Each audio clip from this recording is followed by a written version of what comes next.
Welcome back, Beer Mile Nation. Today's episode of the Beer Mile podcast is brought to you by The Harrier. It's running's casual streetwear brand.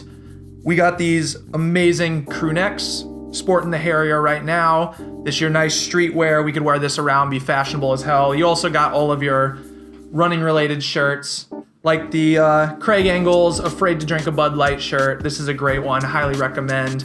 All sorts of different pop culture, running meme, you name it. Yeah, they got stickers for your computer.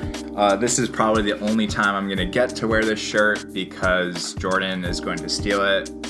She already said, so I'm gonna enjoy it while I can. It's super comfy. You can use our code BeerMile20 on the website to give you a 20% discount on your checkout. Thank you to The Harrier for supporting the show. Thank you to you all for checking out The Harrier and using our discount code for 20% off. BeerMile20, link in the description to check that out.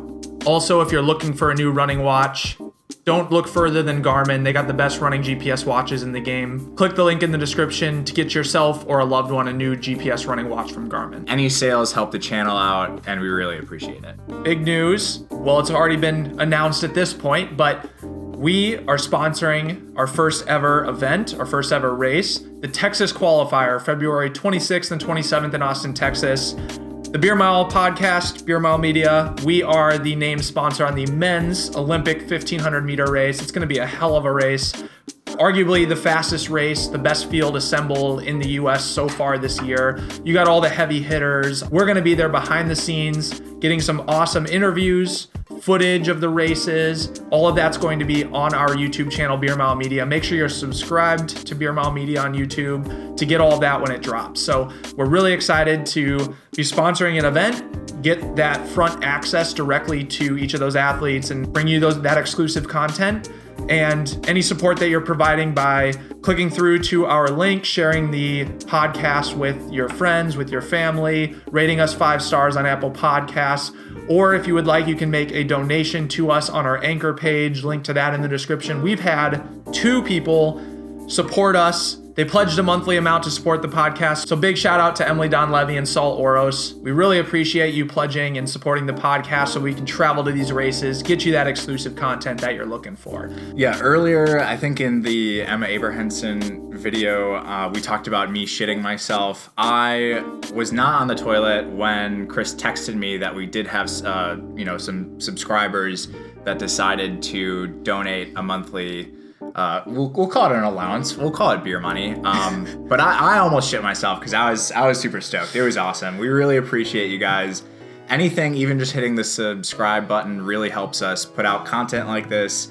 And if you're willing to go above and beyond, like Emily and Saul, we appreciate it even more. Today on the podcast, we are joined by Kara Goucher, Shanna Burnett, and Chris McClung from Clean Sports Collective, a podcast as well as an organization dedicated to telling the stories of clean athletes, not just in the running space. Yeah, you may have seen on social media pro runners as well as other athletes like cyclists taking the pledge, and they'll post a picture of themselves with the Clean Sport Collective tattoo. It's when athletes take the pledge that they're clean, and if they get tested at any point and they're proven to have cheated in some way or doped in some way, then they owe a bunch of money because they took that pledge. So it's a way to grow the community around clean sport, around promoting fairness, and also telling the story of athletes who are doing right by the sport. They're working their butts off, they're running good times, and they're not having to cheat to do it. So today's conversation was great to dive a little into that organization, about where they're looking to go with it, and also Adam throws Tom Brady under the bus. So allegedly throws Tom Brady under the bus. You'll have to stick around to check that out. But it was great to hear some of the behind the scenes, the inside scoop on how drug testing works in track and field, about some other organizations like the MLB and the NFL as well. Kara's experience with Alberto Salazar. You're not going to want to miss it. So make sure you listen ahead to this conversation with Clean Sport Collective. Today's beer of the week is Dragon's Milk, and it's an 11% stout. This one goes back for us almost over a year ago is when we first had this, when our startup got acquired. Had a long night, more than 1 bottles of those drank. I'm not a stout guy, but for a special occasion, like hitting 1,000 subscribers on YouTube, I'm down for it. We have every cause to celebrate. Thank you all for helping us get to 1,000 subscribers on YouTube. We're sponsoring our first ever race. And yeah, and to throw back as well, when our startup got acquired on January 8th, 2020, and when you have an open bar tab at the celebratory event in the evening, and this is one of the included items, you might have yourself a time. So we'll be reviewing this at the end of this episode. So stay tuned for that after our interview with Clean Sport Collective. On top of reviewing the beer of the week, we are also bringing back a segment for the second time, Shoot Your Shot. Stick around for Chris and I to send some Instagram DMs to some of our favorite athletes and trying to get them to come on the pod. Yeah, we had a good response to last episode on our Shoot Your Shot segment, so we're sliding into more DMs in the outro. So stick around to the end as we shoot our shot with some other people who are way above our stature in the game of clout. So with that, let's dive right in our conversation with Chris, Shanna, and Kara of Clean Sport Collective.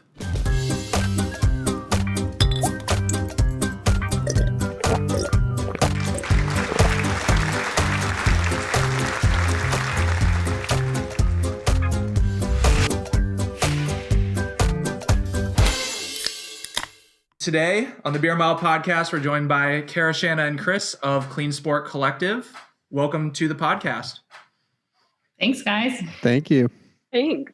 To kick things off, for our listeners that may know Clean Sport Collective or may not, could you just give us the quick background story, origin on how Clean Sport Collective started and what problems you are here to help solve? Yeah, I could take that. I'm the co-founder of Clean Sport Collective. So we started in 2016. So I was Kara's agent. So there's a backstory through all of this. And when Kara was going through everything that she was going through with Alberto Salazar and coming out to, testify against him and speak publicly, like, I was a big part of that, helping her with that.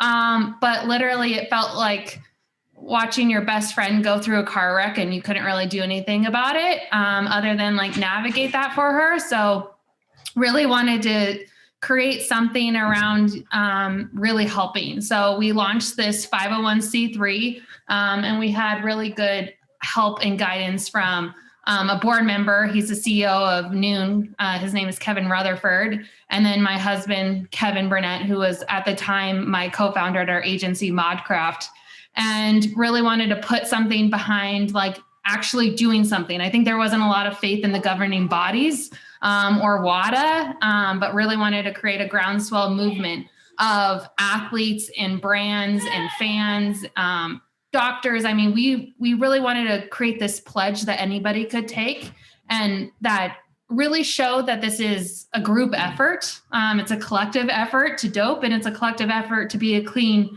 athlete. So really wanted to rally behind Karen Adam was really the reason, but then to help people be like, what can I do? Well, you know what? You can do something. You can take a pledge. You can support brands that only support clean athletes. So that's kind of the short version of a very long process of creating a nonprofit. Absolutely. And I remember right after it launched, seeing a ton of runners posting on social media that they had taken the pledge. And so I thought you did a really good job up front of marketing it and getting people to be the voice of it and build that awareness and knowledge. So I was certainly aware of it very quickly just through the number of athletes that you got to take that pledge early on. So what exactly does that mean? What does taking the pledge mean? What is an athlete agreeing to when they do that? So a professional athlete, I think, has the biggest stake when they take the pledge because there's a $25,000 fine if that athlete is tested positive. But really, a brand also has a lot at stake. So when a brand signs a pledge, they are committing that they're only going to support clean athletes.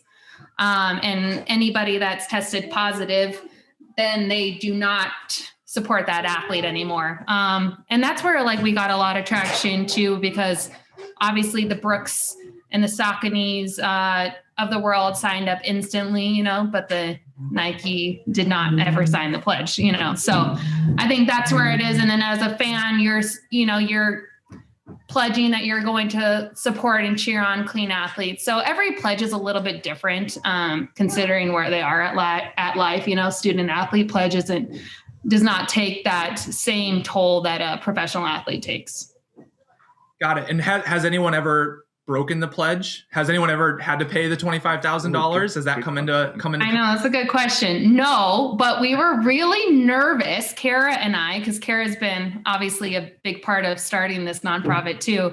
We were at the 2020 Olympic trials in Atlanta together, and we were really nervous because all of a sudden, we're there for the Olympic trials, and our social media started getting flooded with Brooks was sending this gear out to this athlete that tested positive, and it was like EPO, all of this. And we're like, no, because they were the one brand that really helped forge this for us.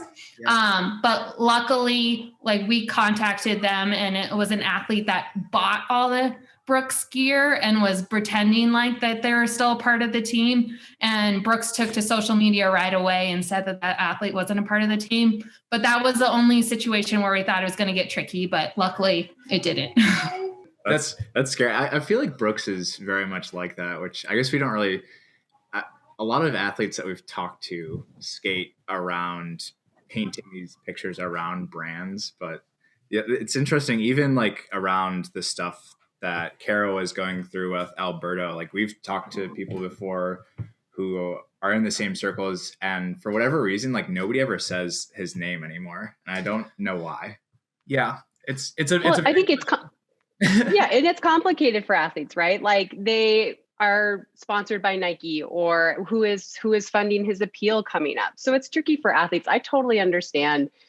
It's kind of funny how many people, when I see them in person, want to talk about it, but won't talk about it publicly. But there is a big understanding from me. Even for me, at the end of my career, it was such a distraction talking about it. And so I totally understand. And especially the athletes that are actually sponsored by Nike, they're in a really tricky situation, right? They're not going to come out and speak poorly of Alberto Salazar when there's a building on Nike's campus and they're funding his appeal. So they're in a tricky position. And I do understand that.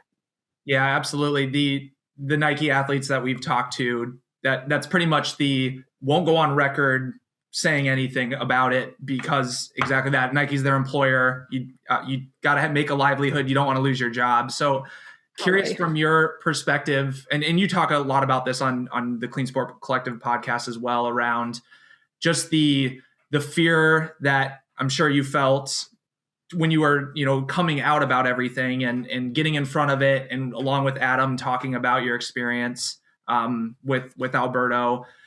What was that like, especially from the Nike brand being so big? And what all were you feeling, and what all backlash did you get from different people in the community and maybe Nike themselves?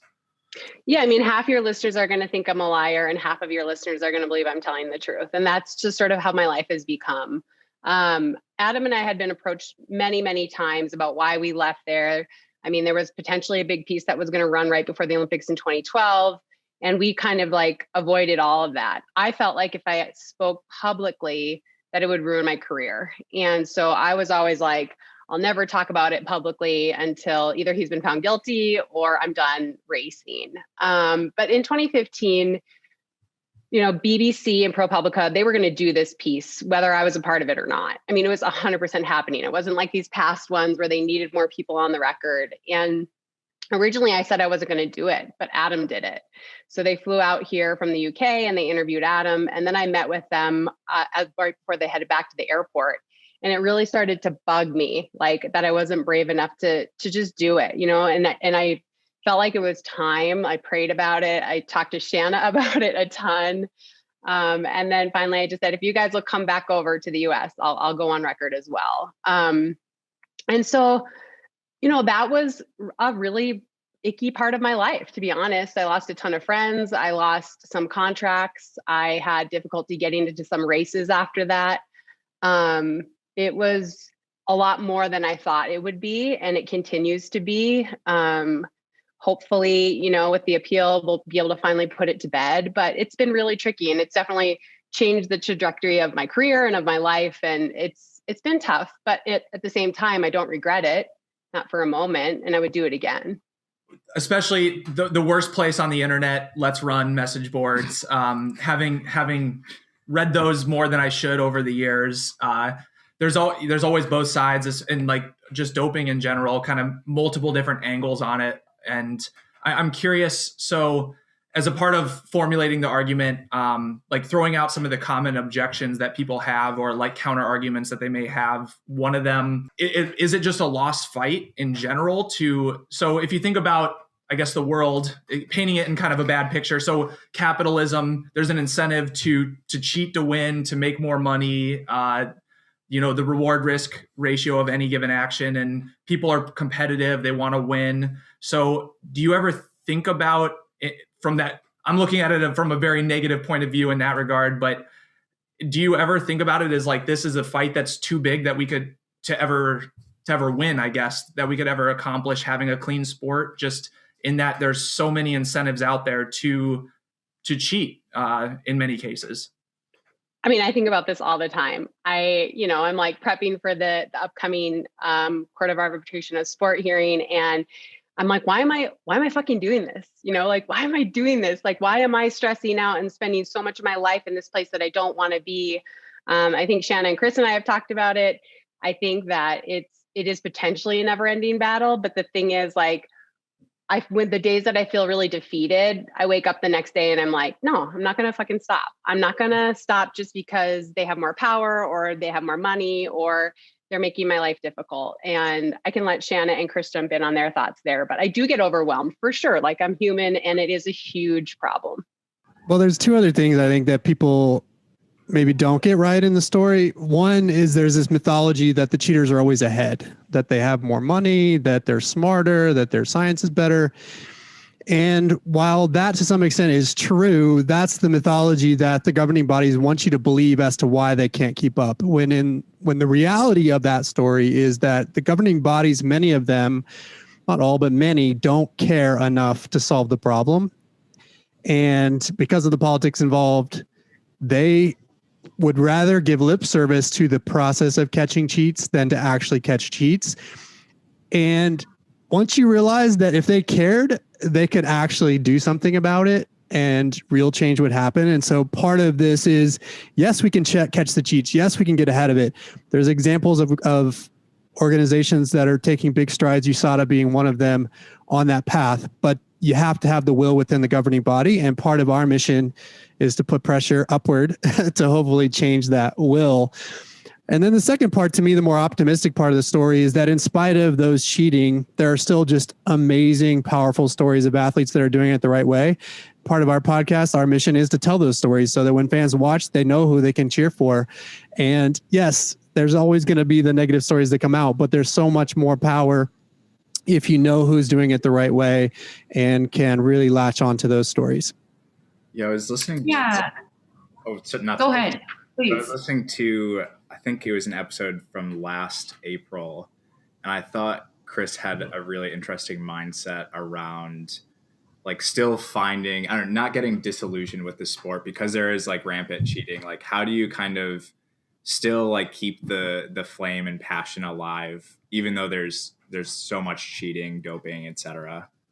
For me, it's knowledge is power. And that's, again, part of what we're trying to accomplish. If you're educated about the issues, and if you're not turning away from them and turning a blind eye, and if you actually really understand what's going on, then you can get to a point where you start to see the signs of what's real and what's not. And when you get to that point, then you can make educated decisions about who you're going to follow and invest your energy in and who you're not.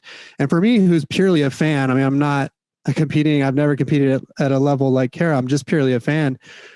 Once I had that knowledge and then therefore can make decisions about where I invest my energy because I can feel good about certain athletes and not others, then I can get excited because I can believe in what I'm seeing, at least as it relates to those athletes that I've decided to follow. And so part of what we're trying to do with our podcast is tell those stories so that fans can have that hope.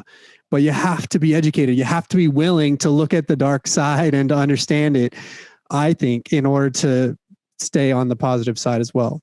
I too, like to echo Chris, it's like hope is greater than fear. And I think that was the whole reason why we wanted to also start this nonprofit, when we were like, dopers take all the headlines, but why aren't we celebrating all the clean athletes, and having that hope in those clean athletes? And that's why you saw when we launched the Clean Sport Collective, so many athletes with the videos taking the pledge, because there's so many athletes to believe in. And I think we've even found that more with our podcast, is that we haven't run out of guests, and we're not going to run out of guests, because there are so many people that integrity means more to them than the risk, that doing things the right way, that the future generation, like when we look at our kids, that we're actually paving a way for them, and we don't want them to have to deal with the issues that Kara and Adam had to deal with, right? So I think that that's what really motivates us, is because when you feel down sometimes, it's like the conversation we have with Jim Walmsley today, like, it just like brings back that hope and that perspective that it's not as bad as you think, because sometimes when people get caught, it's like they take the headlines. Yeah, absolutely. And I think it's interesting especially to your point, Chris, about, knowledge is power. I think so many people do just kind of throw up their hands, and anytime, and especially if you throw in the whole shoe argument as well, like people definitely throw up their hands anytime there's a new record. It's just like, all right, they're either doping or it's the shoes or it's both. And so a lot of people are just kind of, I don't know, at this point, I feel like there's still the super fans of the sport, but there's also a growing number of people in the audience that are skeptics as well, at least from my perspective, my vantage point. I don't know about to the general public, but at least in the running community, that's what I'm seeing more and more. So that's great. Getting people to understand that and to be educated and not just throw up their hands is certainly a big part of the battle as well. And I'm curious, a couple of questions based on that. One, so understanding when to be skeptical and who to root for. I think that's hard for me to, from my vantage point, to have to ballpark it. Yeah, to ballpark, to understand, is that person clean or dirty? It's hard for me to know without knowing them well. I feel like you all are very close to it. You might have a better sense of, how to judge that. So I'm kind of curious, what percent of U.S. athletes in, we'll say, track and field, do you think are cheating in some way? And then how does that compare to the rest of the world? Do you think the U.S. is cleaner than the rest of the world? And yeah, what would be your estimate on that? It's really hard to make an estimate like that. And I just go back to, when I was still competing, we took a survey through what was then IAAF about drugs and had we used it or not. And it was completely anonymous. And it was over 60% of athletes at the World Championship said they had at some point. That's really high. I mean, that's like, there's 6 of us here at least, or there's 5 of us here. No, there's 5. So 3 of us have done it, right? So, I mean, that's extremely high. And so I don't want to be so naive that I'm like, I love the sport so much. I love the beauty of competition. I care about competition more than times. And I can easily just lose myself in it because I love the sport. But I don't want to be so naive that, I see someone running a crazy 10K time or whatever it might be, that I'm just like, oh yeah, that's totally possible now. Because then that actually, it hurts the sport, because now the level of expectation is at something that is just unrealistic. So I think, that study was really upsetting to me. Obviously, I think only 1 to 2% of athletes at that level get caught per year worldwide. So it's not working, right? But all of that being said, I don't think that 60% of elite athletes in the US are doping. I just don't believe that. I don't believe that for a second. I think it's, the majority of our athletes are clean. I don't think that we're better necessarily than other countries. I think all the countries have different types of problems, whether it's, systemic from the government or, groups funded that get great funding here in the US. I mean, it's just, they're all different. But I don't think that as a whole, most of our athletes are doping. I just don't believe that. I mean, the Olympic trials marathon was just so awesome to watch and see. And I would say the amount of athletes that were doping there was a small percentage. I believe that. Yeah. Maybe I have to, because I would fall out of love with the sport, but that's what I believe. We also have a drug testing agency in USADA that's one of the best in the world that's taking it seriously, and not every country has that. So I think that's an advantage that American fans have that they can point to. And that's not to say that they're catching everybody, but it should make you rest easier at night as an American fan that our watchdog, the one trying to catch the cheats, is really, really actually trying to do it, because that's not necessarily true across the world. Definitely. So I guess on the note of USADA, one thing that I was trying to understand was the concept of the biological passport. Can you like describe how that works, like what the testing parameters are? Yeah, so in the biological passport, they're not looking for some crazy EPO level or some crazy testosterone. It's more of a pattern, right? So we all have we go to altitude, maybe we get a bump in our hematocrit, but in general, we all have our own gifts, and that's included in our blood.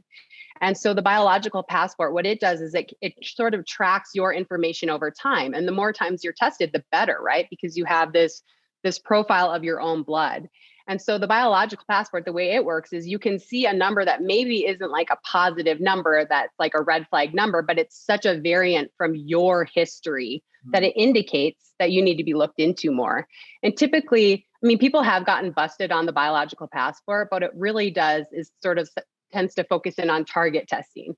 Okay, this person, their EPO levels or their HGH or their testosterone or their hematocrit, whatever it is extremely off for them. And we've been testing them for 2, 3, 4, 5 years. And now we need to go in and target test them. So as a clean athlete, the biological passport's awesome. And the more times you get tested, the more times you build out your passport. Yeah. Does that make sense? Yeah. Okay. So like within the past year with COVID, like how has that impacted the passport testing? I mean, it has impacted it, right? We had Travis on early in the pandemic, and he just admitted early on they couldn't test. And USADA had launched a virtual testing where you were on camera trying to come up with a solution. I think we have to be honest that from March until July, it was pretty easy to get away if you wanted, right? Because you are also allowed to miss 3 tests. So you were kind of allowed to, I mean, it's just so skeptical, but it's just facts, right? Some people are always going to take advantage of the system. Mm-hmm. The numbers that WADA recently released show that October, November, December, they were back on normal out of competition testing levels. So it really was this 6-7 month stretch that of course is worrisome. I mean, it's worrisome. It definitely, because it stays with you as well. It's not like it goes away. And I think especially these first kind of few rounds of track meets that we've had where we're seeing some great times, I think it just brings into question again, and people are talking about it. I guess, is it the new spike technology, or is it due to COVID, or is it, if you're looking at it from the positive side, is it just that people didn't have to worry about peaking for races all this time, and they just got great training in, and they were able to just grind it out for a long period of time and not worry about tapering or peaking, and they're reaping the benefits of it now. So yeah, it's very interesting to try to sift through all of that and understand what are the factors that go into this. I think actually on Let's Run, co-founder, I can't remember if it's Robert or Weldon, but they're like, well, kids aren't partying anymore because there's no parties. So maybe they're not drinking enough alcohol, and so they're running faster because of that. It's like, there's so many theories. There's so many different factors that tie into your performance that it's hard to know exactly what to attribute everything to. Yeah, and it has been crazy. I mean, people have hit the ground running as soon as they were able to race, right? And it could be that they haven't raced as much, that they're motivated, they haven't had the normal distractions, they haven't been traveling. I mean, all those things are very real. We know that shoe technology, it was ridiculously proven on the roads. We know that that's shifting to the track, so we know that's a part of it. So the optimist in me kind of feels bad for athletes that are having great performances, because I'm like, it could easily be explained. But of course, the pessimist in me is like, I mean, what the hell? There was no drug testing for 6 or 7 months, right? And that sucks for the athletes right now. I mean, honestly, that sucks for any clean athlete right now that steps out and runs well, because there could be a perfectly logical and inspiring explanation for why they're running fast. And ultimately, context matters, right? I mean, we can't know right now, and as fans, we can't know at all. We're it's not fair to ever accuse anybody of doping.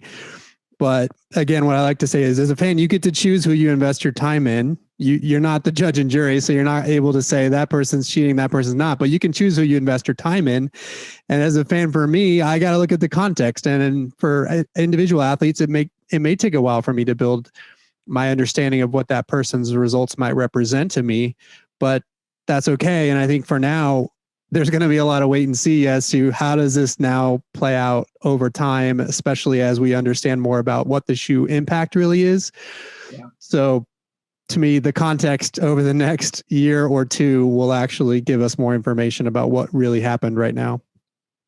On the topic of the shoes, is there a big problem with the shoe technology, assuming that everyone would have access to the same shoes? I mean, running purists would say yes, because you can't compare times over history, which definitely it makes the sport harder to follow over time and a little bit less appealing from that regard.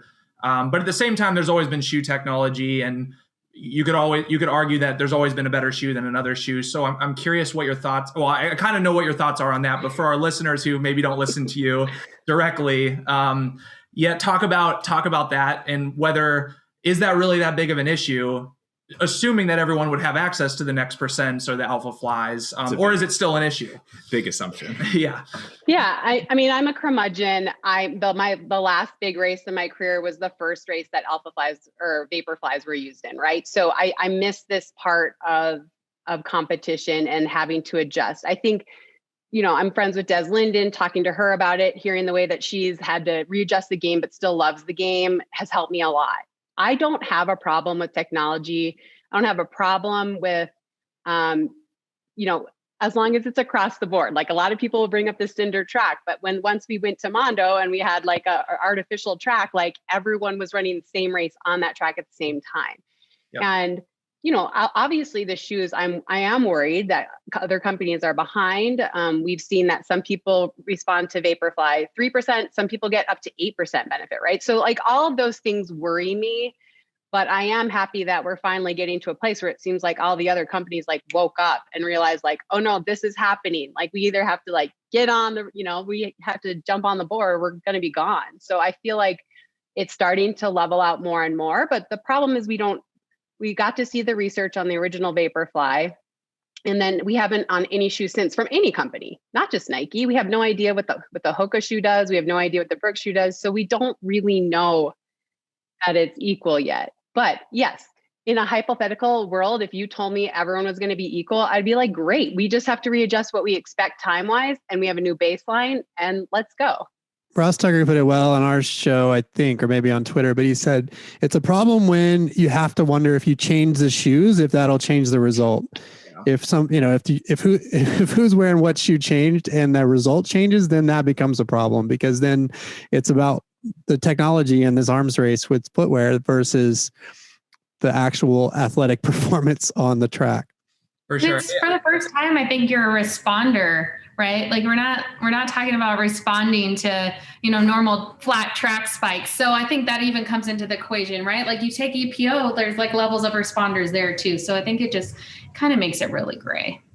Yeah, absolutely. And certainly there have been so many close races, whether it's Olympic trials, the Olympics, World Championships, where it is a couple seconds, and it can be $1 million difference in how much you earn over a career just based on shoes potentially. So yeah, certainly an issue. I knew what the stance was on that. So I just, yeah, and I mean, I get a lot of hate mail about this, I have to say. And I just want to say, I'm not saying that you didn't work hard to get there. Like, people are like, you're such a bitch. Like, they worked hard.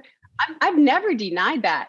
Just what Chris said. I just want to know that a shoe didn't change the outcome of a race. If everybody's the same, I don't care. I just want to see beautiful racing. And I'm not ever going to say they didn't work hard. I know that the shoes don't take you from a 245 marathoner to a 221 marathoner, but they could take you from 224 to 221. And that's a big difference. And so let's just acknowledge it. And, I thought it was so interesting when Nick Willis wore the New Balance spikes and said, I ran faster than I was in shape to run. He's been doing it forever. He knows his body. And that's what I'm just sort of looking for now, is like, let's just be open about the fact that they are changing the game. It's not insulting anyone. It's just reality. Like, let's just all live in this reality. 100%. I mean, I've tried the dragonflies recently. Big difference, especially just in how I feel the next day, like my calves and everything. Big difference. And then, yeah, I mean, I've run a marathon in like the Nike Streaks, and I've run a marathon in the Vaporflies. Big difference. So yeah, and see, that's what I want to know. I'm not a coach, but I want to know from coaches: does this change the way you train your athletes? Because they can recover faster, right? Just like you said, you felt better the next day. We hear this from marathoners. And I'm like really interested, will this start changing the way you have to train as an athlete? I'm curious of your thoughts on on shoe technology. You kind of mentioned training differently. Like, how much do you think have outside factors, beyond just like athletic training, have influenced like the last 30 years of running? Is it mostly just we know how to train better, or is it a mixture of that as well as technology, potentially doping, cheating, etc.? I don't know. I do think some of it's technology, better surfaces for sure, better shoes. I mean, there's no doubt that what someone was running in 30 years ago was inferior to what you can run it now. I mean, it's like, that's just truth. And even over the course of my career, the shoes got better. I remember in Osaka in 2007, I was given this pair of super freaking light spikes, and they were a prototype. So here's me angry about prototypes, and I did it myself, right? So, and they were the lightest shoes I've ever felt. So like, even in my career, I saw shoes change so much. And so there's no doubt that stuff changed. And I think about stuff like, altitude tents, people taking altitude more seriously. Certainly nutrition stuff, although I think we kind of overplay how much that actually plays a role in performance. But like even things like Ultra Gs that have helped people stay healthy. I mean, it has changed a lot of the sport, but I think the bread and butter of the training hasn't changed that much. But that's just my own opinion. I'll let Shanna and Chris jump in there if they want. I mean, I think you just got to look at a little bit by era. We had the EPO era prior to Sydney Olympics, when EPO was not tested yet, and there were massive gains at that time. Also, at that point, there wasn't a lot of East African athletes at the distance events, and that began to happen late 90s into the 2000s, which obviously then introduced a whole new talent pool into the mix. And so that started to affect things. And, we've learned that microdosing, kind of became a thing through the cycling efforts of guys like Lance Armstrong and things like that. And so there have been various, I think, advances on the doping side that have definitely correlated with massive increases in times. But you could probably also point to parallel training or recovery or nutrition related advances that probably happened at the same time. So really, truly understanding the impact is probably impossible.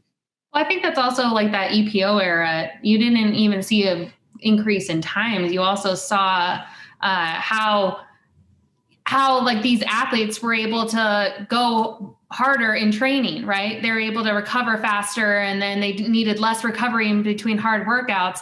And that's where a lot of gain was. So I think, that was different then, right? And you look at training groups and to see like how they recover, and versus now, I think that's like very telling of like doping. Do you think, like, focusing on the shoes and kind of how there's like this arms race, do you think there's like an answer to how we solve that issue? Because obviously, like, corporations are not going to work together if there's incentive to have the best shoe. Like, how do you kind of go around this situation? The IWF could solve, or World Athletics, I should say, could solve this if they wanted to. It's not that complicated. They want you to believe, again, like with doping, they want you to believe it's complicated when it's not. If you gave simple rules, if you had limits on the stack heights that were reasonable, 20, 25 millimeters, then and you banned carbon plates or whatever it may be, then you could level the playing field very quickly. They won't do that because they're in bed with certain companies.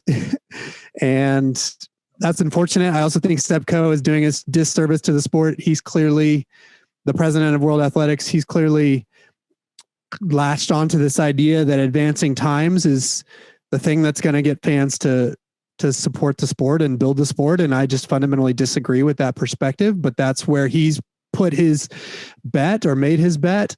And so he's going to, from my perspective, as long as he's president, he will continue to promote things that lead us to faster times, whether it be the shoes, the lights, the pacing lights around the track, being lax at times on doping. And that's just kind of the way it is. But I think that does a disservice to the future of the sport because it discards the concept of storytelling, which is really, I think, what helps build fans.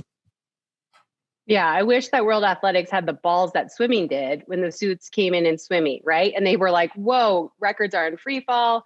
This isn't what we want for our sport. I wish they would do that, but now we are where we are, and it is an arms race. Another, I guess, devil's advocate situation, and not saying I agree with this, just throwing this out as a scenario here. So the argument, I've heard this before, that so obviously, like, everyone is different. Everyone has different talents. Everyone's built to be good at different things. Certain people are, have a better mental capacity for being a CEO of a company, whereas other people are better at distance running versus sprinting versus swimming. So what are your thoughts on the unfair advantage that already naturally exists among athletes just by being of different genes? So for example, like, I could never be an Olympian in the marathon. I'm too heavy. Just my natural, even at 6% body fat, exactly. Even at 6% body fat, my weight is too heavy to be an elite marathoner. And I get that. So is it unfair for me then to, and also very low red blood cell count, low iron, all these other things. Is it unfair for me to essentially to cheat to get up to the same level as someone else, to make myself equivalent, at least try to make myself equivalent to, say, someone of East African descent? I think the beauty of sport is, like, we're so fascinated about what humans can do, right? Like the purity of humans and what they can do. Yes, I'm never going to be a Kara Goucher, but I want to see what Kara Goucher can do. I want to see what Kara Goucher can do unaided by like shoe technology, unaided by drugs, but I can believe in her. May I never be at that level? No. But I don't think it should ever inspire me to want to cheat to be at that level, right? I think that what makes sports so awesome, or why you admire certain CEOs, or why we admire Kara, is because of these talents that they're blessed with. And I have no interest in seeing like an aided performance in any way. To the shoes, like, yes, get them on everyone's feet and then let's watch that. But I don't think that there's any way to go down that road. And also, like, look, becoming a great marathoner or a great 100-meter runner, that's not a right. Yeah. That's not a right. It's just, it's luck of the draw. A lot of it's just luck with genetics and luck with how hard you're willing to work. And you know what, you may never be an elite marathoner, but I guarantee you have some skills that Kipchoge doesn't have, believe it or not. Right. So it's like, it's not a right to be the best at something. It just isn't. I want to be that founder of Bumble right now and have an IPO, but like, frick, man, I did not do that. And I admire the hell out of her and what she's doing for women. And that's really inspirational, right? Just exactly what I see with Kara. I don't dishonor her or have any jealousy whatsoever, but man, she inspires me in other ways to make me a better person. So I think that's what we really need to focus on. Chris, you look like you want well, it's about truth, right? I mean, if it's about truth, and if it's about doing it naturally with your given talent, and that's what we believe we're watching, then it should be about that. Mm-hmm. There are rules just to make sure that that's the way it is. And so if you're breaking those rules, then it isn't about that natural ability, and it becomes something completely different. I mean, I know in weightlifting, I think, or bodybuilding, they have the steroid division, and then they have the clean and natural division. And at least, and if you're following those sports, that in whatever division you're deciding to cheer, what the rules are and the parameters, and you accept that as a fan. But in our case, you're not supposed to do it aided. And we believe in the beauty of that as the ability to put your natural talents forward. And so that's the way it should be. Yeah, and I think I was just going to say, I think we can all agree, like, there's no better feeling than like working your ass off and then running a PR and knowing that you like really earned it. And just to your point, Shanna, regardless of whether it's breaking 20 in the 5K, breaking 17 in the 5K. It's like you are at the best you've ever been at. And yeah, it'd be hard for me to have any pride in what I'm doing if I knew that it wasn't me working to achieve that, if it was me just cheating in some way. It's just I guess the part where it transitions to people feeling the need to do that is when you start talking about big money and I guess ego on being better than other people and winning and all of those types of things. And yeah, there are too many incentives that some people aren't able to refuse. I hope that I hope at the end of the day, performances don't define us.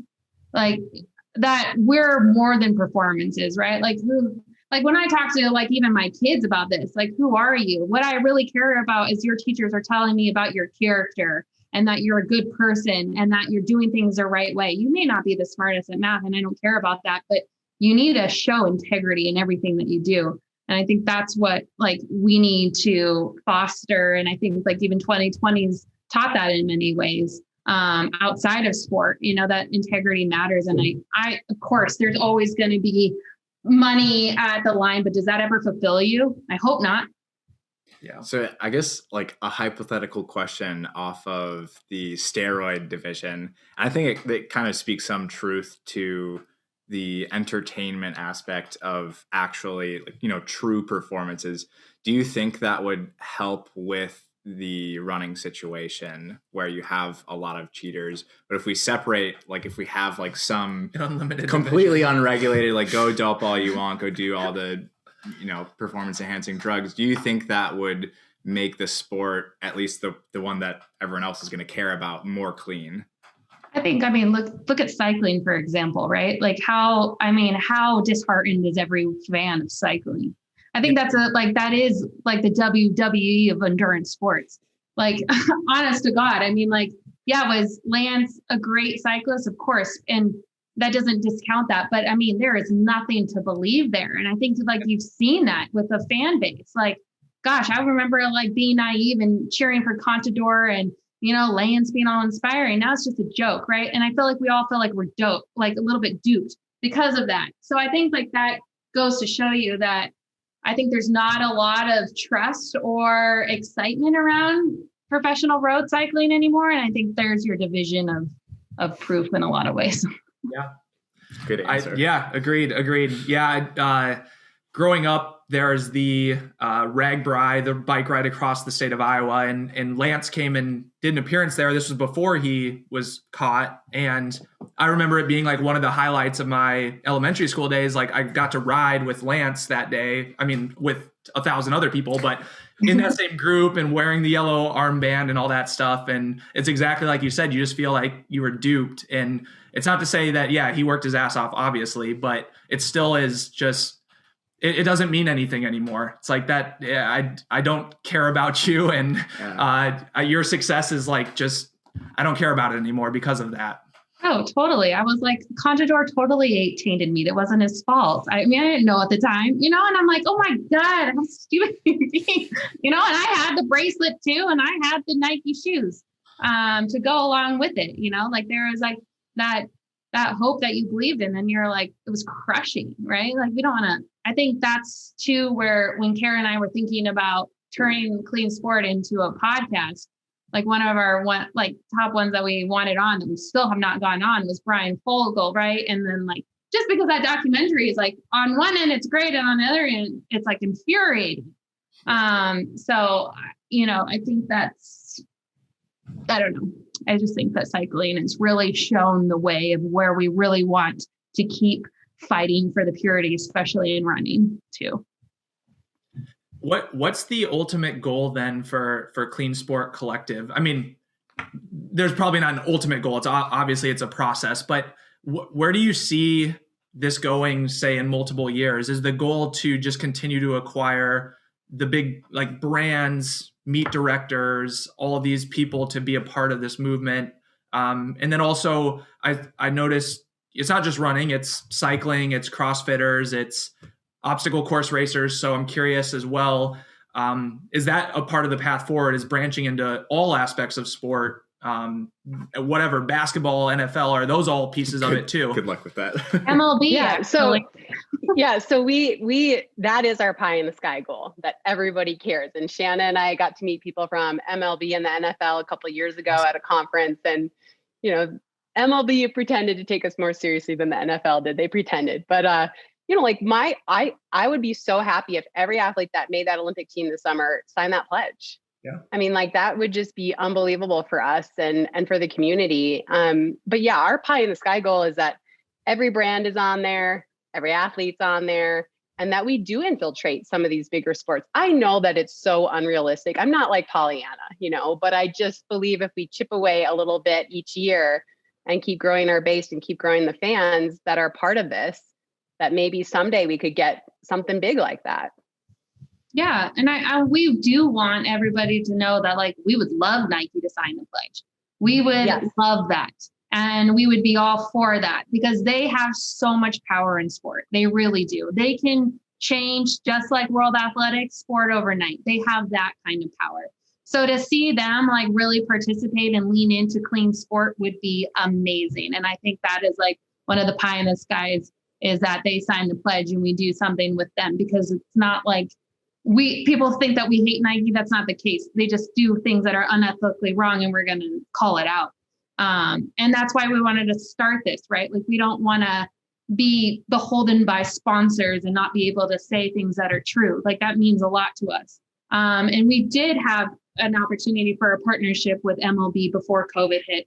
And so there is that, opportunity to go into major sports. NFL is a little bit different. We're never going to see that one ever. So we're not. Hey, they talked to us. They pretended like they pretended, and then we were at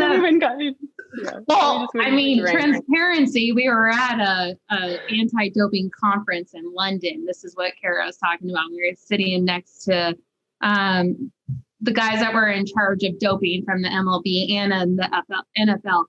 And maybe a couple of glasses too deep, Shanna gets feisty and was like, really? I go to this guy, Usada, can you really tell me that NFL is clean? And he starts laughing because he was next to the NFL drug tester that does all of the drug testing for the NFL. And he was like, I was like, come on, there's no way. And he was just like, well, let's just say that they know when drug testing is coming. So if they do get caught, they're probably the dumbest people on earth. That's all I'm going to say about that. So we were, our thoughts were reality at that point. Yeah. They said a few other things too, that we were like, yeah, I mean, basically what you think is what's going on, which is sad, but someday they won't give MVP to someone who served a doping ban earlier in the season, right? Yeah, you would hope. Yeah. I have to be, besides the Super Bowl just being like a boring game to watch, I was always just like, after however many years of watching Tom Brady, I'm like, there's no way.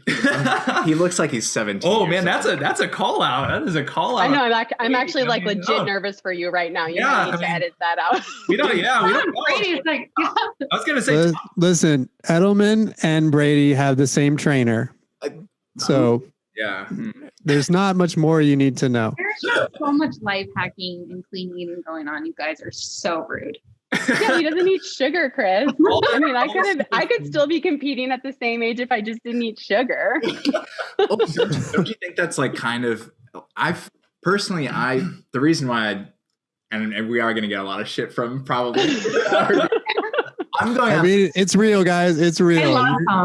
I fucking hate Tom Brady. Oh man. I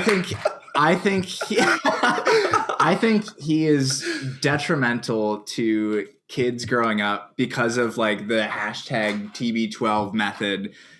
I mean, I just think it's bullshit because the TB12 method is just to like kind of cheese. It's a cover up. It's sort of like, it's just like Lance in the stories they would tell about marginal gains. I mean, it's the same thing. There's always a reason why these things are true, and it becomes a part of the mythology that gets you to believe. But the reality is, if you're 43, you're not operating like that in that type of sport unless there's something going on. It's just the reality. But you know, we all. Sure, something to say. Go ahead, Kara. Say that I'm so excited to be a part of an interview where I didn't say the most controversial thing in the interview. I'm kidding. I'm like, awesome. Oh my God, you were getting hate mail until minute 54, and then it shifted. I mean, I'll take all your haters. That's fine. Yeah, Adam's gonna be the most hated ever now. I mean, it is wild to see, like, just by looking at pictures or video of baseball players, football players from 20, 30 years ago, the size of the person versus the size of the person now. I don't think our DNA, our genes have mutated that much in that short of a time. I think frame. it's not like quite this. It's like the composition. Like people back then were still big, but they were kind of fat. Like like golfers. Okay, so I was at Interbike, the cycling trade show, and Barry Bonds was there because apparently he's a cycling fan. That was insane to see him in person. His head was like this big. I was like, oh my God. That's a lot of HGH, right? Yeah. It is, exactly. You said it, not me. There we go. Now Being it's like controversial. Maybe on a less controversial note, last couple questions here to wrap up. So on the business side of things, so Clean Sport Collective isn't. I don't think it's any of your full-time things. It's all part of many ventures that you're a part of. So curious, kind of longer term. Well, number one, how much time is invested into this, and how does that balance with everything else going on in your life? And then, like, longer term, what does that mean for growing as well? Do you see this continuing to add more people and really focusing on it full time? Do you see yourselves focusing on it full time? Where do you see that going? You know, it's so funny you say that, because we had all these grand plans right before COVID, and COVID kind of went wah, wah a little bit to us, you know, like, because there's nothing you can do. Like, our grand plans too was like this education and taking pro athletes and taking them to schools, right? And being able to like have this like kit to youth camps and to schools to talk about clean sport. So that's still like a part of the mission, but I think we all just got really a little bit like burned out. And I'll say that when we started, we really wanted to focus on like education. And that's where Kara and I thought about this podcast. And that's where we, kind of stalked and then recruited Chris. So Chris does a lot of the legwork and a lot of everything. Yeah. Like, we couldn't have been here with the podcast without him. So he carries a lot of the brunt of that. So he can tell you about how many hours he spends, because he spends the most right now. And I mean, right now it is just a passion. Like, we don't get paid. Yeah. We just, we meet on Thursdays and Fridays and knock out podcasts, and that's what we do. And Chris does all the editing. Chris preps all the show notes. Chris does everything, really. We show Shanna's up. the wrangler. Shanna wrangles, people to come on. She sees who signed the pledge. She sees who's interesting right now. And I hit up like track friends when we need a track person. And we do I think like when this was so sad too, because it was at the Atlanta trials. And we did a run where we're like, show up, hopefully we'll have 50 people come and support us on our little run. And we had like over 400. So I think that's where we're like, oh my gosh, we had so much momentum and excitement going into that. And then the world shut down, and it just felt like in 2020 was Clean Sport the most prioritized nonprofit that should be around? No, I don't think so. I think there's so many things with just like racial injustice and everything that we needed to devote our times to. I think we'll get that enthusiasm back, but right now we kind of just took a break, but we wanted to like do more podcasts in person, right? Like up our quality, up our production, have this become a part of like a documentary miniseries. There's a lot of different angles that we're working on, but yeah. Yeah. I mean, obviously Chris is the podcast guy. He's got the nice mic, the nice headphones. So clearly... I mean, he has his own very successful podcast. That's how we wrangled him into this in the first place. And so, yeah, like Shanna has a full-time job. Chris has a full-time job. I have like 8 part-time jobs. And so, but this is something I'm probably, aside from like, Wazelle and Ultra, this is something that I'm probably the most passionate about. So we're going to keep grinding it out. Yep. Absolutely. So how, from like an economic standpoint then, so you're getting, I'm assuming, donations and money from brands to help support that, or no?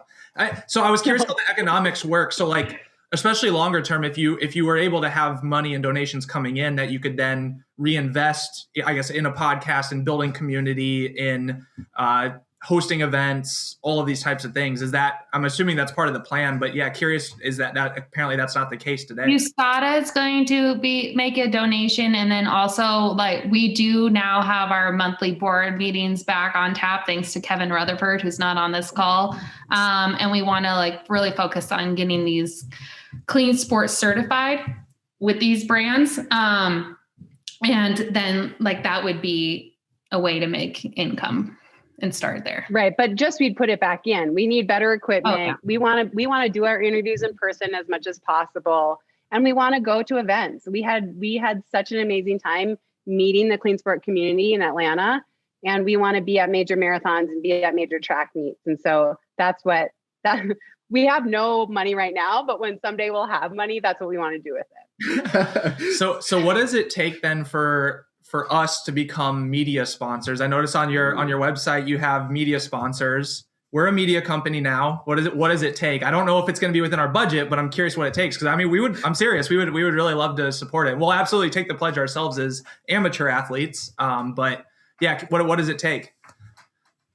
Well, I mean, right now that's what it takes to honestly, like, signing the pledge, spreading the word. Like, that is the most important. I think at the end of the day, even if we have money, like to Kara's point, we're going to reinvest it. It's not about the money for us. It's really about a passion that goes much deeper than that. So we'll definitely get back to you on that once we can certify the Beer Mile as a clean event media company. But I think that's the most important for sure.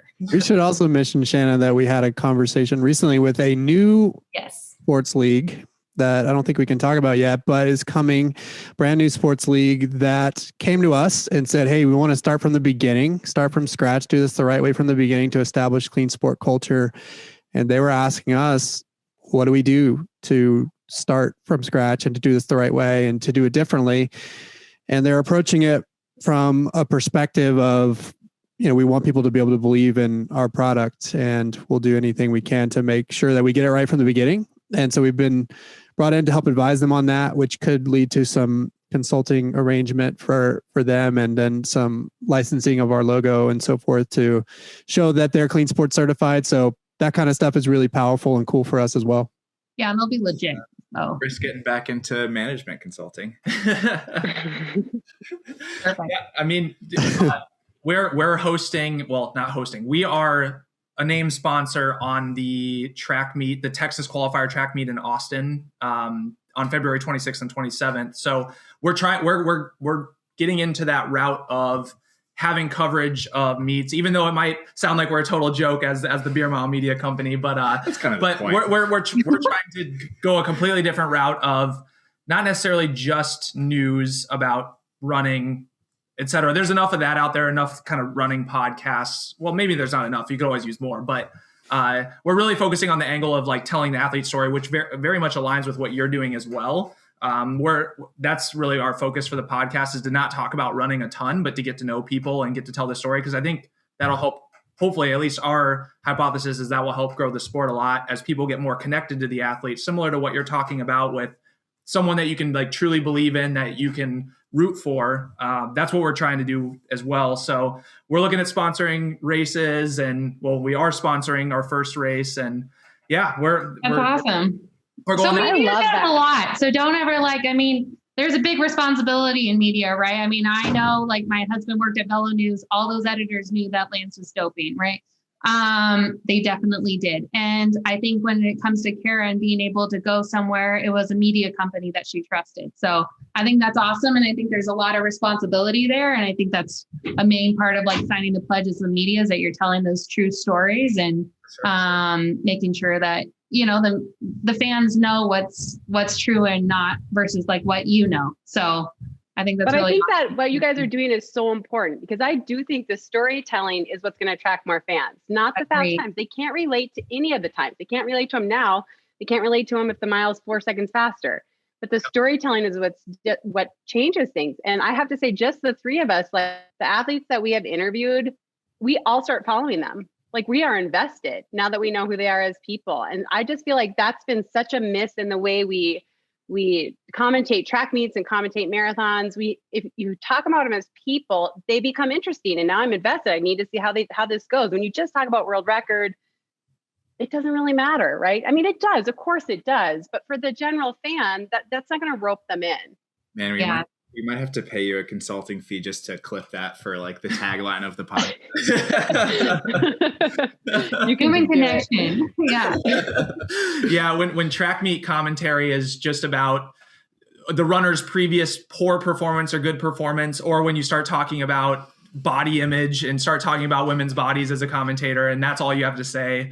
It's a little sad, to be honest. It is a little sad. There's so much more there. And I think like we're all lifelong runners, right? And we're fans and we run, and we've gotten roped in because we've followed the stories, and we know how hard people have worked for certain moments, and we know how people have been screwed in certain moments, and we know that they have families or, whatever it is, and we're invested in that. And fast times are super, super exciting, but you become a fan when you invest in the athlete themselves, and we can do a better job of telling those stories.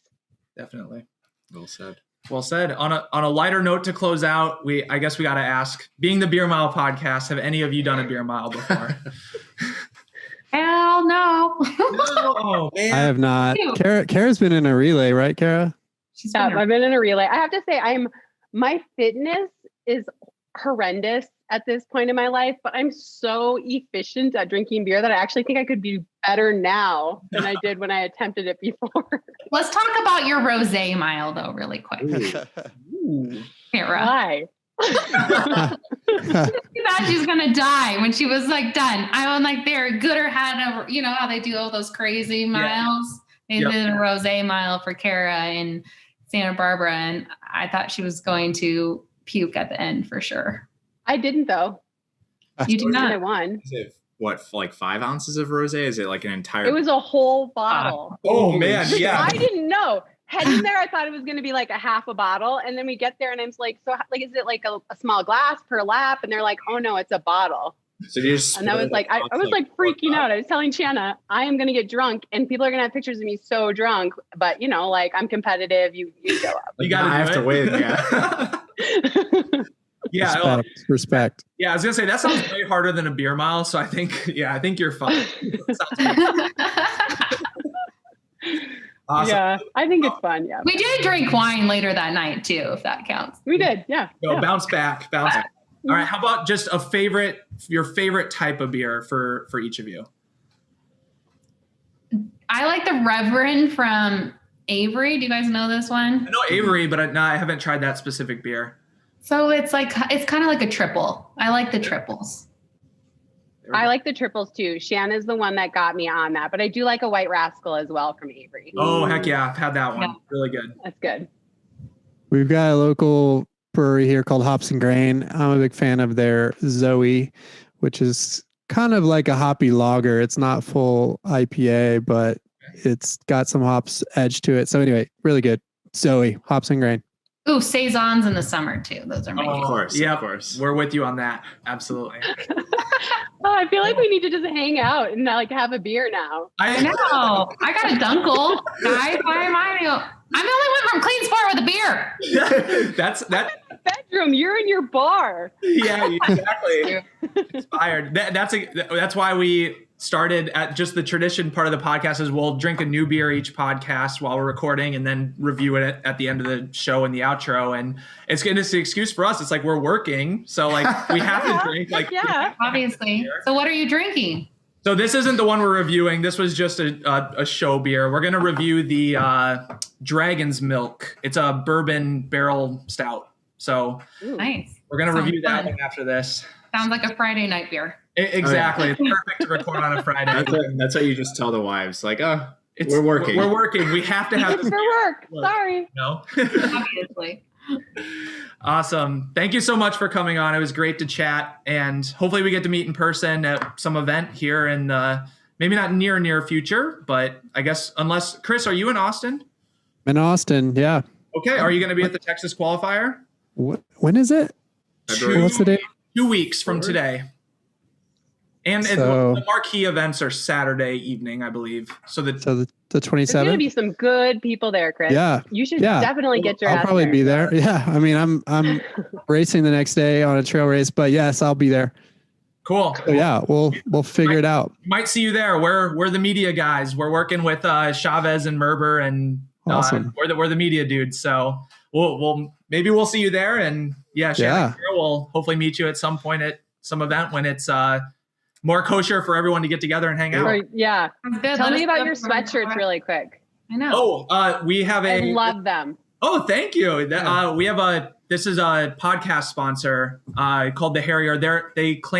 They call themselves the first running streetwear brand. And so they have a ton of different like running shirts, different, like, I don't know, like a Centro shirt, an Andrew Weeding shirt. They have all these. And then this is their, just their company crew neck. And it's super comfortable. An interesting mixture between like pop culture memes with running and then also like nice stuff. Yeah, nice stuff. Yeah. Yeah. Nice. Oh, I love it. Good. I'm gonna have to check that out. Yeah, definitely. Well done. Good. They'll love that. They'll know that it was worth their money to sponsor a few of our episodes. Like that. Perfect. What else do you want us to say? Awesome. All right. Cool, Thank guys. you. Well, thanks for having Have a us. great weekend. So there you have it. Our interview with Clean Sport Collective. Comment below if you think Adam's a nut job and should be a Tom Brady fanboy or not. I mean, I don't know. This is probably the most controversial that we've personally gotten. I mean, we've stirred up some beef on this podcast, but it's never been us starting the beef. And now Adam just called out Tom Brady. So I think we just lost our future guest in Tom Brady coming on. Maybe we'll have to shoot our shot with him and get him to shoot our shot with Tom Brady and see if he'll come on the podcast. Dude, at some I point. think that would be fucking hilarious. Okay. I talked a lot of shit about Tom Brady, so I'm gonna slide into his DMs if I can remember how to. You can't. Can you not? You got to follow him first. Click follow. I don't want to follow him. Oh, you got to follow him first. He's a fucking cheater. Give him the follow. Okay, message him. We don't know that. Innocent until proven guilty. He's probably a cheater. Look at that. All right. What do we say to Tom? Hey. Wait, I gotta have a sip of beer first. Okay. Keep going. All right. Hey, what's up, Tommy boy? Huge fan of the sport. Not. But I'm a big fan of you. I think we should be overly nice to him because we could get him on the podcast, and then we could work him though. Like, we could put him through the ringer. You know what I mean? But what are the odds that he actually responds? Oh, pretty high. We have clout. I mean, pretty high. But do I want him on the podcast? Of course we do. Promoting the TB12 method. We'll get him on the podcast and we'll get him to take the pledge live. Oh shit. Tom, we want you on the podcast assuming you're willing to take the Clean Sport Collective pledge. Okay, that's way too much information for the first DM. He's gonna be like, what the hell? Hey, what's up, Tommy boy? Was wondering if you would come on the podcast, if you would come on the podcast and take the Clean Sport Co. pledge. Yeah. In your case, you can just donate $25K to them instead. We know you'll fail. Smiley face. Boom. Sent. Don't overthink it. You know, with that number one rule of shoot your shot, don't overthink it. Just fire away. True. You know, it's all about the numbers. You spray and pray. You put out as many shots as you can, and you're bound to get a couple kills. You know. Oh yeah. Yeah. You know. That's volume over quality for sure. Yeah. Yep. All about the quantity over quality. So there you go. Slid into Tom Brady's DMs. That's an unrealistic one. For my shoot your shot today, I'm doing a lot more of a realistic shoot your shot option here. So let's actually keep sipping this beer because I got to work up the nerve because this is actually one that I think we could win over. Potentially. Yeah, I think this is a potential future guest. So leave us a comment below. On top of giving Adam hate if you're a big Tom Brady fanboy or fangirl, let us know who we should shoot our shot with next. We'll take suggestions. We're not afraid of anyone. We already slide into everyone's DMs, so we'll keep it going. So let's go. I will say in the meantime, this nice and warms me up, you know? This is very good. So, Dragon's Milk, what we're drinking here. Bourbon barrel-aged stout, 11%. This is brewed in Holland, Michigan. So another Midwest state, kind of local, I guess you could say. You know, one state over from us. I don't know. For some reason, we're both not massive fans of stouts. I just don't like how heavy they sit. And also, I'm not a big fan of bourbon by itself. But for some reason, for me, I mean, bourbon barrel-aged stuff it's pretty good. I would say similarly the Goose Island one. The form factor is important. Like these, I think these are 5-ounce glasses, right? Yeah, they're like the sixers or whatever. I much prefer it out of this rather. I mean, you wouldn't put this in like a 12-ounce can, but I don't know. I probably wouldn't drink more than one of these glasses. Although, you know, last year. Well, don't give away the drinkability. I was gonna say, if history repeats itself, but hey, you only get acquired once as a startup, so you gotta celebrate. Unless the parent company gets acquired. Then. Well, that's true. We might get acquired again. No, next one's the IPO. That's the next celebration that we have on tap. So then we can just be like a Bumble lady, be billionaires. Oh, God, that would be great. That'd be great. Shout out to Bumble. All right, so let's do one of the ratings, and then I'll tee up the true shoot your shot for this episode. Let's start with the taste, and let's do first against all beers.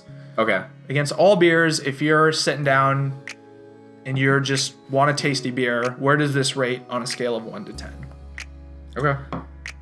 So let's go 3, 2, 1. Ooh, a 5. So I'm not a fan of stouts in general. So stouts for me generally, they rank lower. But yeah. As far as rated against the other stout that we had, this is pretty good. Yeah, so I said an 8 because I think part of the judgment is I don't want to be persuaded by... It's a little different. When I'm going into drinking a beer, I'm not really expecting this taste. Like typically we're drinking a lighter beer, so that's what I would come to expect. So I was trying not to be persuaded by that and to just say like truly like if I just was having some sips of a beer, and there's a wide variety of beers, where does this rate? And I think this is pretty good. Yeah, I mean, it's smooth enough, but I don't know if that, like, the smoothness, is that in taste or is that in drinkability? It's kind of in between, right? Fair enough. And where would you rate this then? I guess how many other barrel-aged stouts have you had? Actually, have you had the Goose Island one? Yeah. Okay. So we should rate this then compared to other bourbon barrel-aged stouts. Okay. So 3, 2, 1. Oh, you put it 10. I mean, this is my fave. Not gonna lie. This is my. I mean, the Goose Island one is also up there. Yeah, I'm leaving room for improvement. Like, I think it's pretty good. 7. It's higher than a 5 that I gave it on the general scale. Very safe. Adam, just 7 across the board every time. Well, I did 5 then 7, and the last time I was playing it way too safe with like 7s and 8s. True. So true. I'm trying to be a little bit more savage. You know, we said fuck Tom Brady today, so. Time to give beers. I didn't say 7 out of 10 today. For the record, I am indifferent. Chris is a big Tom Brady fan. Honestly, the number of times I saw Tom Brady play football this year was this many. That's a 0 for those listening to the audio only. You see, when his kids were out on the field, because I didn't watch the game. So he likes to kiss his kids on the mouth, which is fucking weird. Oh. The theory is his kids went onto the field with their masks up because they're like, I don't want to kiss daddy on the lips. Oh, is that right? On TV? Yeah. Okay. Because daddy's a doper. Yikes. Well, we don't have time for cuts on this podcast, so I guess it's staying in against our better judgment, but... Yeah. Just know it's all in good fun. Adam doesn't give a fuck about football, so just know he's pretty much joking. Nor do I really know anything about football. Nor does he know anything about football, so he's not a ball sports guy. So let's...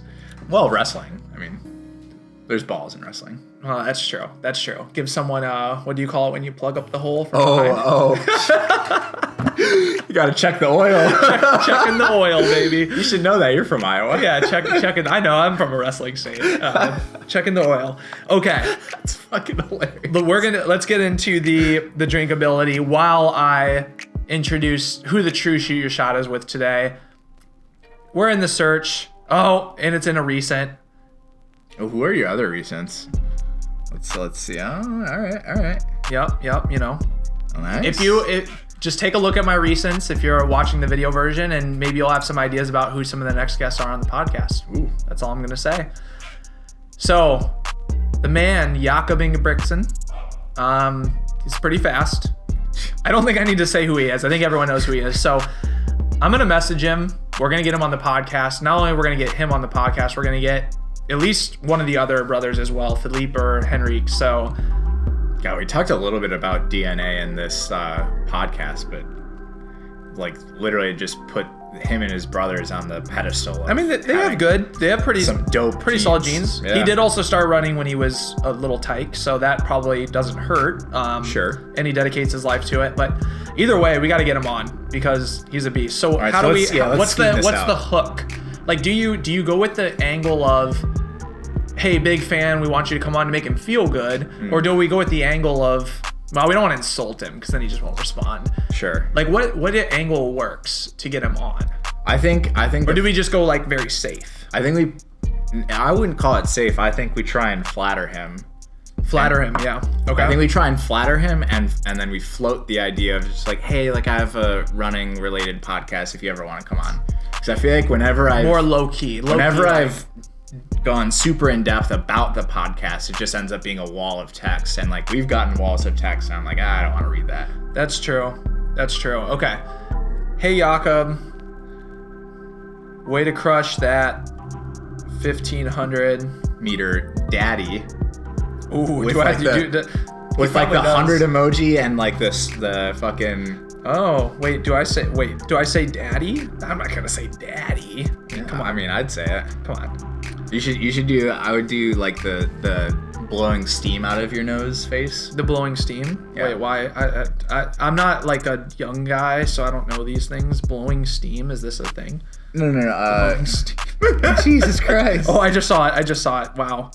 Yeah, that's the one. Well, what does that mean? I don't know what the blowing steam means. Like, I picture that emoji as the emoji embodiment of the word sheesh. Like, sheesh. Oh. That's a sheesh. Really? It looks like an angry face to me. I think Adam's wrong. Comment below if Adam's wrong. Trust me, I'm younger, so I'm with the He's wrong. Kids on this one. Hey, Yaka, way to crush that 1,500. You made everyone look silly. Would love to have you on our Ooh, that's a good idea. Good touch. So for those listening, I'm DMing from my personal account just because I arguably have a little more clout than the Beer Mile account as of right now. Right now. We'd love to have you on our Beer Mile podcast, and you could bring one of your brothers too if you want. You could, like. Well, we want him to, but we're just saying, like, we're giving the option. Like, he could come solo, he could come with his brothers, whatever he wants. I mean, I'm totally fine with just bring your him. mom, like that. Would love to have you on our Beer Mile podcast, and you could bring, and a brother, and say we could make it a family affair if you want. And we can make it a family. Does he know? Does that translate well though? Because English isn't his first language. Does family affair? Yeah, that's like. I don't think that's too English specific. You don't think so? Okay. No. We'd love to have you on our Beer Mile podcast, and we can make it a family affair if you prefer. Because I think affair in the context of like a sexual affair is specific to English. Yeah. Okay. So how do I close out? Just that? Would love to have you on. Like, do I need to be like, hey, like, here's our resume. Look at who came on before. Nah. Like, no? Nah. We can make it a family affair if you prefer. Do I say, yeah, cheers? He's probably a cheers guy. I'm a cheers guy. Yeah, cheers! Exclamation point. No. Cheers, buddy. It would be his honor to get to come on our podcast. So would it be though? You'd cream if he came on the podcast. Oh my gosh, it would be wild. It would be wild. So it's either a cheers! Exclamation point or a cheers, buddy. I think. Cheers, buddy. Cheers, buddy. Yeah. Oh yeah. But what if he's like, hey, I'm not your buddy? You know? What if he's one of those guys? Like, I'm not your buddy, pal. Then that'd be kind of funny. Cheers, buddy. Okay, there it is. It's sent. If you're watching the video version, Beer Mile Media on YouTube, make sure you hit the subscribe, slap. You'll see it behind us on the screen. Just send it. So slid into Jakob's DMs. Not afraid of anybody. Let us know who we should do next. Shoot your shot. I think it's going to be a continued segment. We got good feedback the first time, so we're still going. It'll be hype. The first segment of Shoot Your Shot that we do get on the podcast, because normally, obviously we get people on by shooting our shot, but we haven't recorded it until the last episode we did it in. Yeah. We should have done it. Honestly, we should have done it with Craig and Eric. Just not the shooting your shot with getting them on, because they were totally open to coming on, but just all the funny DMs with all of the friends and family that we were hitting up. Oh, that would have been. But next time when we do the follow up, when we do Backyard Beers Part 3 and 4, we'll make sure that we show some of that behind the scenes work as well. Yeah, for sure. Maybe instead of us in a hot tub, or maybe in parallel with it. I don't know. Some people liked in the hot tub. I don't know how many. Some people said bring it back. I don't know. I mean, like single digits, like number of people on one hand. So who knows how many that really is. But there's like 1,000 listeners that were like, this sucks, I'm just not going to say anything. And then you got the like 3 people on one hand that actually said something nice. So. True. Okay, let's do. But that's okay. So let's do drinkability. Drinkability. Back to the Dragon's Milk. Drinkability compared to all beers.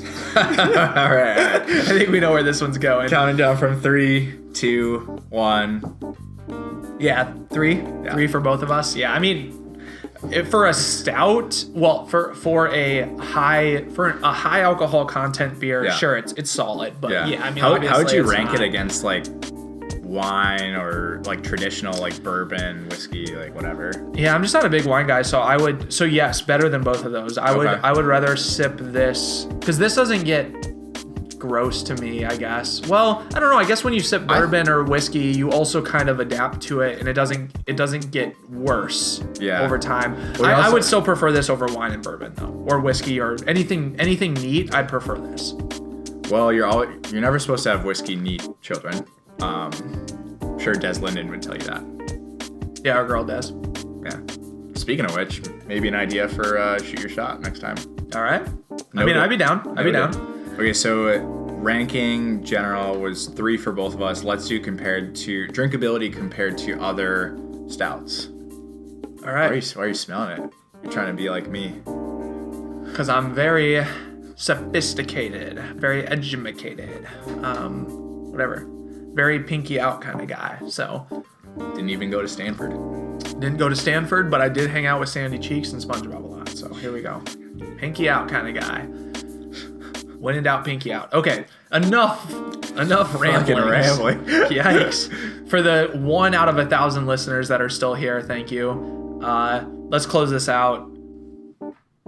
Yeah, so I said more drinkable than other stouts / barrel aged. So I put 5 with taste and then 6 with drinkability. Like, I think this, compared to other stouts I've had, the things that are positive for it is that it's very neutral for drinking. Like, there's no leftover taste. Like, when I drink it, the flavor's there and then it's gone. So that's a good thing, because I think that's good. You don't get sick of it. Yeah. But the reason it's not higher for me is because the taste could be better. Fair enough. X Factor. I think we already answered the X Factor. X Factor is getting blacked out on this. I mean, no. That never happened. Nope. There's no such thing as a blackout. I don't remember when you drink responsibly. There's no such thing as blackout. X Factor was not having to buy these last time. Yeah, X Factor was, this is the first time I've actually purchased this alcohol. Yeah. So, Dragon's Milk, maybe you should, Holland Brewery, maybe you should hit us up, and we're going to send you that invoice. We're going to start doing this for all the beers on our podcast. We're going to send them an invoice for the consulting and marketing efforts that we did for having them on the show. Not a bad idea. Yeah. So the only way to avoid that invoice and that payment is to pay us even more money to be a sponsor. Yeah, so I mean, we need a beer sponsor. Yeah, we're the fucking Beer Mile podcast. We're the Beer Mile podcast. So New Holland Brewing, your invoice is coming, and then just send back that times 2 if you want to be a sponsor. All right. That does it for this episode. Give us your ideas for Shoot Your Shot. Make sure you check out the Harrier, the premier running streetwear brand. cop yourself some of these crew necks if there are any left by the time you're listening to this. Who knows if there are any left, because they're a hot commodity. Cop yourself whatever, but make sure you use BeerMile20 discount code at checkout for 20% off. Hit us up on the Apple Podcasts, 5-star review. Thank you to those that have done that. What else do we got? I think that's about it. Subscribe, like, all the usual things, but that's pretty much it. What do you do to the subscribe button? Yeah, you just pimp slap it. Pimp slap is like this one. Oh, that's right. Well, how would I know? Unless you're a mean pimp. I've never been a pimp or on the other side of the slap, so how would I know? Anywho. Good question. Anywho. Thank you all for the support. Thank you for another shout out, because you deserve it. Another shout out to Emily and Saul for the donations, the pledges on our Anchor page. Thank you so much for doing that. If we get a few more people to do that, we'll stop running ads on our YouTube videos, and we'll just start traveling to even more races, because that's really what's going to get us to the next level. So hell yeah. Thanks for all that support. Any words of wisdom? Ooh, we do need some words of wisdom. I'll keep it on the theme. Take the pledge. Take the pledge. Yeah. Words of wisdom. Help support Clean Sport Collective. Take the pledge. Take a picture of yourself. Put it on your social media. Taking the pledge. Tag Clean Sport Collective in it, and also tag us in it, and say, hey, the Beer Mile Podcast said to take the pledge, and I did it. And then that'll be a great thank you to Clean Sport Collective for coming on the podcast. If we show that some of our listeners also did that. Even if one of you does it, like, that'd be hype, I think. Yeah, that'd be totally hype. And it's not, you don't have to be like a legit athlete by any means. You don't even have to run. It's like they have an amateur section. It's like you can just be some Joe Schmo, but it's just you're showing that you believe in clean sport, regardless of whether you're participating in sport. Right. It's just about agreeing with the movement. So yeah, I think that'd be sweet if we could show them that we got like multiple listeners to take the pledge. That'd be fire. Tune in to the Texas qualifier, men's 1500 this weekend. It's going to be hype. And then we'll see you on the Beer Mile Media YouTube page after that with all of the recap videos and behind the scene videos that you could ask for. Boom.